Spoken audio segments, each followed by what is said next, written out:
What happens when a media titan with the power to control the public narrative faces off against a young filmmaker determined to reveal the truth? In 1941, the premiere of Citizen Kane sent shockwaves through Hollywood. Orson Welles, a prodigy barely in his 20s, had made a film that many saw as a thinly veiled attack on the most powerful man in the media world, William Randolph Hearst. It wasn't just a film. It was a direct challenge to Hearst's empire. What followed was a battle that would change both men's lives forever. Citizen Kane was no ordinary movie. It was an ambitious project, with Welles pouring his heart and soul into creating a masterpiece. The character of Charles Foster Kane, the film's central figure, bore an uncanny resemblance to Hearst, a wealthy newspaper mogul with a penchant for manipulation and control. But it wasn't just the portrayal of Kane's power that rattled Hearst. It was the personal details.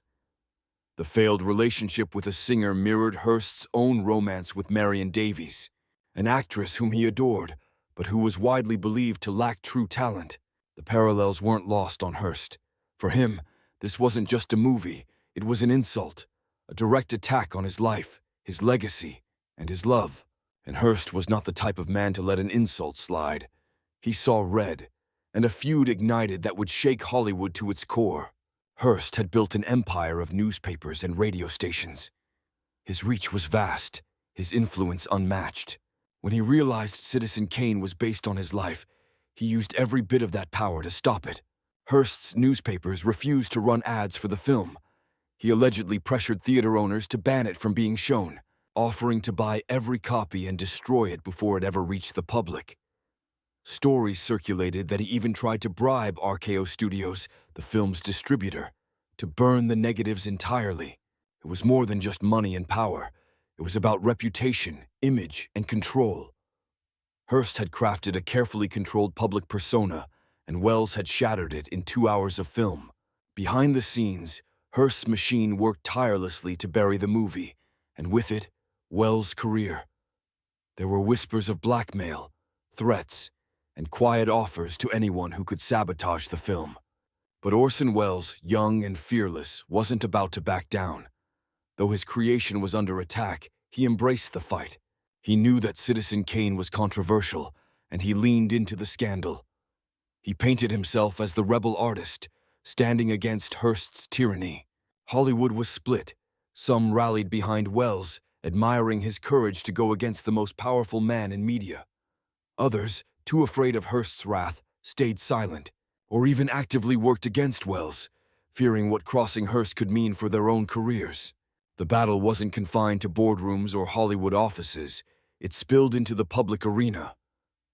Hearst's newspapers published hit pieces on Welles, attempting to smear him with scandalous accusations. Despite the mounting pressure, Welles refused to yield. He promoted Citizen Kane with gusto, even drawing attention to the very scandal Hearst was desperate to suppress. But for all of Welles's defiance, the cost was high. Citizen Kane eventually made it to theaters, but its release was stifled. The film, while critically praised, struggled at the box office, largely due to Hearst's stranglehold on the media. And though Citizen Kane would go on to be recognized as one of the greatest films of all time, Welles's career never fully recovered. Hearst's power didn't fade after the film's release.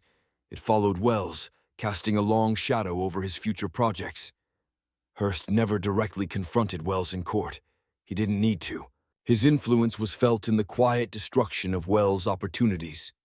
Powerful studio heads, directors, and producers, all aware of Hearst's reach, distanced themselves from the filmmaker. Welles had made a bold move, but in Hollywood, where power is currency, he was left bankrupt. In the years that followed, Citizen Kane would rise in esteem, its genius undeniable. Welles became a symbol of artistic courage, while Hearst's empire remained intact, his reputation only slightly bruised by the film's thinly veiled critique. But Hearst had won in the one arena that mattered most to him: control. His vendetta wasn't just about a movie. It was about ensuring that no one could threaten his carefully crafted legacy. So, who truly won this war?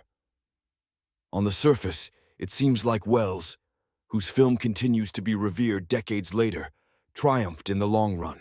But Hearst's influence outlasted the scandal, and his empire continued to shape public opinion for years to come. While Citizen Kane may have cemented Welles as a visionary, it also cost him dearly. He had crossed a line, and Hearst made sure that everyone knew the consequences of challenging the king. In the end, Citizen Kane stood the test of time, but it did so on the grave of Orson Welles' future.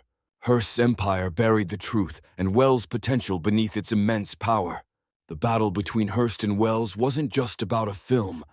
It was a struggle for control, for legacy, and for the future of storytelling itself. And in Hollywood, power has always come at a price. What could Orson Welles have become if he hadn't crossed the most powerful man in media? The question lingers, a reminder of how much control over the narrative can change the course of history.